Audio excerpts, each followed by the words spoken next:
자원봉사자 여러분 안녕하세요. 한국중앙자원봉사센터 인권교육에 오신 것을 환영합니다. 저는 조수진 변호사입니다. 오늘 우리는 인권의 개념이 무엇이고 인권에 대해서 이해해보는 시간을 좀 가져보려고 합니다. 인권이란 무엇일까요? 인권이란 사람이면 누구나 태어나면서부터 가지는 기본적인 자유와 권리를 말합니다. 생명권, 평등권, 자유권, 그리고 인간의 존엄과 가치를 가지고 살 수 있는 생존권과 같은 것들이죠. 우리나라 헌법 제10조는 모든 국민은 인간으로서의 존엄과 가치를 가지며 행복을 추구할 권리를 가진다. 국가는 개인이 가지는 불가침의 기본적 인권을 확인하고 이를 보장할 의무를 진다라고 규정하고 있어요. 나아가서 인권은 꼭 법에 규정되어 있지 않더라도 보장되어야 하는 것입니다. 인권이 보장되는 범위를 우리나라 법을 넘어서 우리나라 헌법과 법률에서 보장되는 것뿐만 아니라 대한민국이 가입 비준한 국제인권조약, 나아가서 법이 없더라도 국제관습법에서 인정하는 인간으로서의 가치, 존엄, 자유까지도 인권에 포함된다라고 규정을 하고 있습니다. 인권 침해의 역사는 깁니다. 지금은 당연하게 여겨지는 인간의 권리들이 과거에는 누구에게나 보장되지는 않았어요. 미국에서는 노예제도가 있었고요. 유럽에서는 19세기까지만 해도 여성에게 참정권이 보장되지 않았습니다. 인권 침해는 현재형이기도 합니다. 누구나 누려야 할 인간으로서의 권리인데도 인종이 다르다는 이유로, 또 종교적인 이유, 사회적 지위나 성별이 다르다는 이유로 침해받고 있는 것이 현실입니다. 신종 코로나 바이러스가 세계적으로 대유행을 한 이후에 미국이나 유럽에서 아시아계 사람에 대한 인종차별 사례가 늘고 있다고 하죠. 독일 내 아시아계를 상대로 진행한 설문조사에서 아시아계 중에서 48%나 되는 사람들이 직접 인종차별을 경험했다라고 답변을 했다고 합니다. 아프가니스탄에서는 전 정부가 붕괴된 이후에 탈레반이 아프간 전 지역을 장악하고 난 뒤 소수민족인 하자라 남성들을 고문 학살하는 일이 발생을 했고, 단순히 여성들이 부르카를 입지 않았다는 이유로 총살하거나 여성들에게 탈레반 전사들과 결혼할 것을 강요하는 일이 빈번하게 일어나고 있다고 합니다. 인권 침해가 이와 같이 꼭 반드시 중대한 일만, 또 먼 나라에서만 일어나는 것일까요? 그렇지 않습니다. 지금 우리 곁에서 인권은 잘 지켜지고 있는 걸까요? 우리가 자원봉사를 하는 현장에서 만날 수 있는 인권 문제를 같이 고민해 보도록 하죠. 첫 번째, 문화 상대주의. 단일민족이라는 말을 들어보셨을 겁니다. 제가 학생 시절에 국사교과서에는요, 우리나라는 보기 드물게 단일민족으로 구성된 국가이다 라고 가르치고 있었습니다. 이 단일민족이라는 것은 소수민족이 없는 하나의 민족으로 구성된 국가라는 말인데요. 이 단일민족이라는 말에 문제는 없을까요?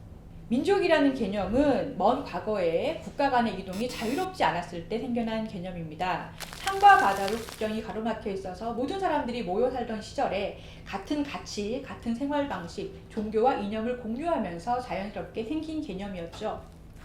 그런데 지금은 어떻습니까? 수많은 사람들이 생활, 유학, 여행 등을 이유로 전 세계를 드나들고 있습니다. 우리나라만 해도 무려 200만 명이 넘는 외국인들이 체류하고 있고요. 이 중에서 우리나라 국적을 획득한 사람만 해도 18만 명이 넘는다고 합니다. 다문화 가구도 점차 그 숫자가 늘어서 35만 가구에 이르렀고요. 다문화 가정에서 태어난 아이들의 숫자도 점차 늘고 있습니다. 한 시골 마을에서는 한국인보다 올해 입학한 학생들 수를 봤더니 다문화 가정에서 태어난 학생들이 더 많이 입학한 학교도 있다고 하네요. 이런 상황에서 우리나라는 단일민족이다라고 하는 것이 합당할까요? 무엇보다 문제는 이 단일민족이다라고 하는 개념 속에는 소수민족에 대한 차별의식이 깃들어 있다는 겁니다. 현재 우리나라에는 수많은 다문화인들이 같이 더불어 살아가고 있습니다. 단일민족이라는 말을 멈추고 다른 문화, 인종, 국가를 자연스럽게 받아들일 수 있는 마음가짐을 가지고 함께 살아가는 세상을 만드는 것이 중요하겠죠. 다문화 친구를 만날 때 조심해야 될 점은요, 냄새, 채취, 외모나 관습을 지적하지 않는 것입니다. 모든 사회는 그들 나름의 독특한 문화를 가지고 있지요. 이와 같이 문화의 특색을 인정하고 그들 나름의 독특한 문화를 존중하는 태도를 가리켜서 문화적 상대주의라고 합니다. 식습관으로 인한 냄새, 외모나 관습은 그 문화권의 정체성, 가치, 생물학적, 사회적 환경이 축적되고 나타난 것이기 때문에 유연한 태도가 요구가 되고요. 일방적인 나의 잣대를 들이밀어서 판단하는 것은 피해야 합니다. 예를 들어서 우리나라의 경우에도 예부터 개 식용 문화가 있었죠. 이 문화가 외국에서는 미개하다라고 강한 거부감을 드러내기도 합니다. 문화의 상대성을 이야기할 때 늘 논란이 되는 주제죠. 이슬람 여성들이 두르는 히잡의 경우도 마찬가지입니다. 여성을 억압하는 도구다라고 보는 사람이 있는 반면에 그 종교를 가진 나라에서는 존중받아야 될 고유한 문화이다라고 생각하는 국민들도 당연히 많을 것입니다. 무슬림으로서 정체성을 나타내는 여성의 베일에 대해서 알아보겠습니다. 형태에 따라서 크게 네 가지로 나뉘는데요. 부르카, 니캅, 차도르, 히잡이 바로 그것입니다. 이슬람 경전인 코란에는 여성은 가족 앞을 제외하고는 베일을 써서 몸을 가려야 한다라고 나와 있지만 구체적으로 어디를 얼마나 어떻게 가릴지에 대해서는 명시하고 있지 않아서 각 나라와 국가마다 해석에 따라서 지금처럼 다양한 형태의 베일로 나타나게 됐다고 합니다. 히잡은 종교적 차이가 아니라 문화 차이로 접근해야 될 문제이기 때문에 단순히 답답하다는 이유로 이걸 좀 벗고 얘기하자라고 강제로 벗긴다든가 아니면 얼굴을 가리고 있으니까 무서워 보인다라고 혐오하는 감정을 가진다든가 노동 현장에서 얼굴을 가리고 일하면 안 된다 이렇게 쉽게 말할 문제가 아닙니다. 물론 일부 아프리카나 중동 지역에서 자행되는 여성 할례, 의사에 관한 조혼, 명예살인과 같이 오히려 인권을 침해하는 관습은 범죄에 해당하고요. 용납돼서는 안 되겠죠. 두 번째, 차별과 편견. 이번에는 우리 안에 내재되어 있는 차별과 편견에 대해서 이야기해 보겠습니다. 우리나라 헌법은 제11조에서 모든 국민은 법 앞에 평등하다. 누구든지 성별, 종교 또는 사회적 신분에 의해서 정치적, 경제적, 문화적 생활의 모든 영역에 있어서 차별을 받지 아니한다라고 규정하고 있습니다. 참 좋은 말인데요. 현실에서는 잘 지켜지지 않는 경우도 많은 것 같습니다. 국가인권위원회에서 차별에 대한 국민인식조사를 여러 해 동안 하고 있는데요. 국민들은 우리 사회의 가장 심각한 차별이 무엇인가에 대해서 다음과 같이 인식하고 있다고 합니다. 먼저 성별로 인한 차별이 가장 심하다. 그 다음으로는 고용 형태에 의한 차별, 학력 학별 차별, 장애로 인한 차별, 마지막으로 빈부격차에 의한 차별 순으로 심각하다라고 생각하고 있다고 합니다. 성별로 인한 차별 중에서 대표적인 것은 임금 차별일 것인데요. 한 통계에 의하면 우리나라 남성이 100만 원을 받는다라고 가정할 때 여성은 그보다 35%나 낮은 65%의 임금만을 받고 있다고 합니다. 차별을 고칠 법을 만들어야 되는 국회도 사정은 다르지 않아서 20대 국회에서 여성 국회의원의 숫자는 17%밖에 되지 않는 실정입니다. 이러한 여성 차별에는 여성의 업무 능력이 남성보다 낮다라는 편견이 깔려 있습니다. 장애인에 대한 차별도 여전히 많지요. 장애인들은 고용, 결혼, 사회생활 등 많은 부분에서 차별을 받고 있습니다. 장애인에 대한 차별을 부추기는 원인 중 하나가 바로 편견인데요. 장애인에 대한 편견 중 하나가 장애인이 범죄를 많이 저지르지 않겠는가라는 것입니다. 그런데 대검찰청에서 범죄 분석한 결과에 따르면 정신장애인의 범죄율은 0.136%로서 같은 기간의 전체 인구의 범죄율인 3.93%에 비하면 30분의 1 수준에 불과하다고 합니다. 또 하나 장애인에 대한 편견 중에 하나가 장애인들은 이상한 화법으로 이야기를 할 것이다 라는 것인데요. 이것은 영화나 드라마에서 특정 장애를 가진 사람들의 모습만을 부각시켜서 나타난 편견이라고 할 수 있겠습니다. 이러한 편견, 나아가서 차별은 왜 금지되어야 하는 것일까요? 공동체에 생겨난 차별과 폭력의 경험은 그 구성원 모두에게 영향을 미치게 됩니다. 우리 공동체에 차별이라는 것이 존재해도 괜찮아. 살다 보면 한 번 정도 폭력을 당할 수도 있지 라는 생각이 무의식 중에 자리 잡게 된다면 언젠가는 나도 그 피해자가 될 수 있습니다. 갑질이라는 말 들어보셨죠?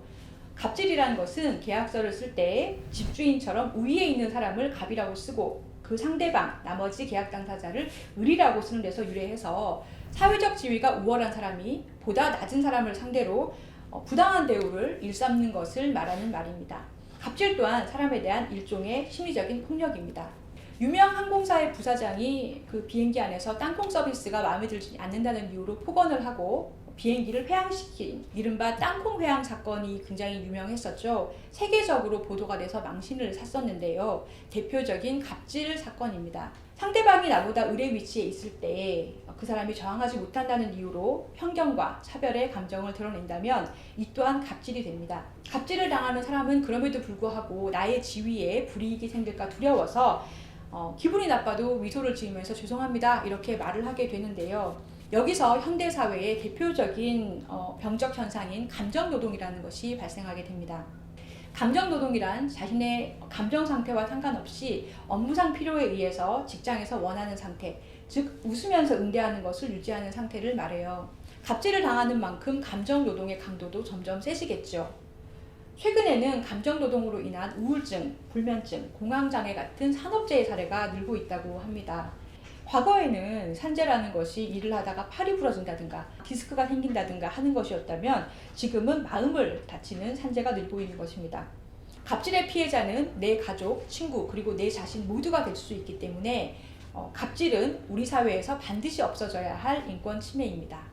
우리가 알아둬야 될 것은 2018년도부터 감정노동자 보호법으로 불리는 산업안전보건법이 시행됐다는 것입니다. 핵심 내용은 노동자는, 즉 일을 하는 사람은 사용주에게 고객이 하는 위협에서 벗어나게 해줄 것을 요구할 권리가 있고요. 사용주는 이것을 반드시 보장해야 된다는 것입니다. 그리고 일터에서 원하지 않는데 몸에 손을 대거나 또 욕설을 하는 행위는 폭행이나 모욕죄에 해당해서 형사처벌 대상이 될 수도 있습니다. 자원봉사를 하는 현장에서 우리는 여러 계층의 사람에게 서비스를 제공을 하고 또 많은 사람을 접촉하게 되죠.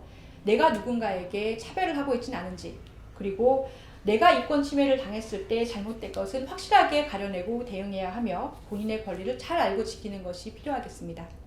세 번째, 정보 인권.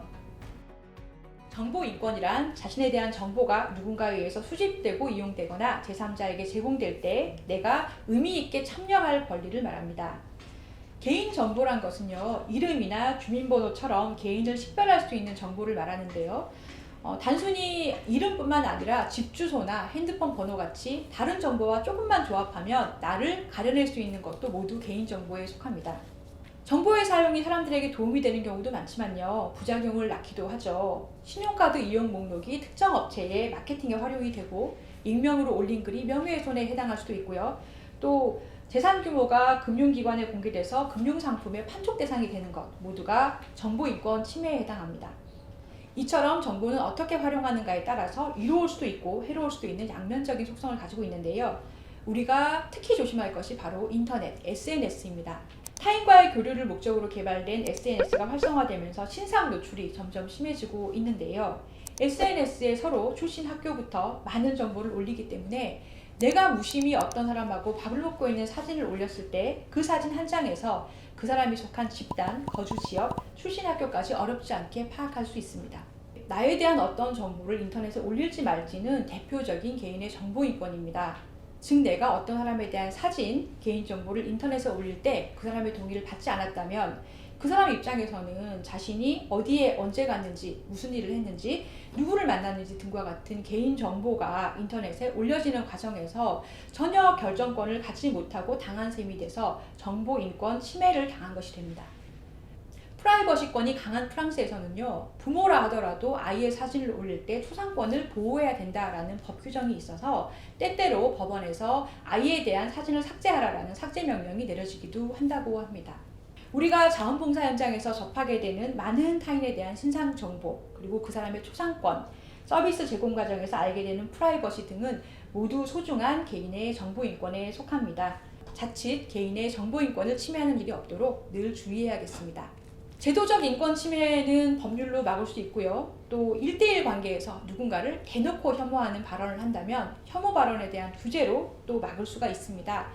하지만 자신이 인지하지 못하는 사이에 차별적 행동으로 드러나는 무의식적인 편견과 고정관념이 늘 문제가 되죠. 전문가들은 나도 타인을 차별할 수 있다라고 인정하는 게 가장 중요하다고 합니다. 즉, 나는 한 번도 누군가를 차별한 적이 없다. 나는 한 번도 인권을 침해한 적이 없어 라고 말하는 사람이야말로 인권 침해 행동을 하기에 최적화된 사람일 수 있다는 것인데요. 무의식적으로 작동하는 편견은 스스로에 대한 경계를 풀 때 가장 쉽게 나타나기 때문이라고 합니다.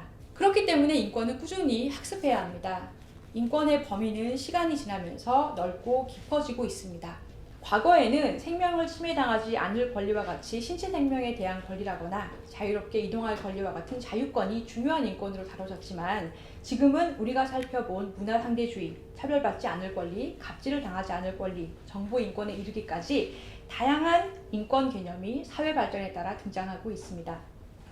공동체 구성원으로서 다 같이 행복하게 살기 위해서는 인권 감수성을 늘 유지하고 스스로에 대한 경계를 멈추지 말아야겠습니다. 여러분 오늘 저와 같이 인권에 대해서 알아봤는데요. 어떠셨어요?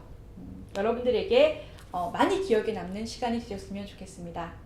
마지막으로 유엔이 제2차 세계대전 후 1948년 총회에서 채택한 세계인권선언 2조로 마무리하겠습니다.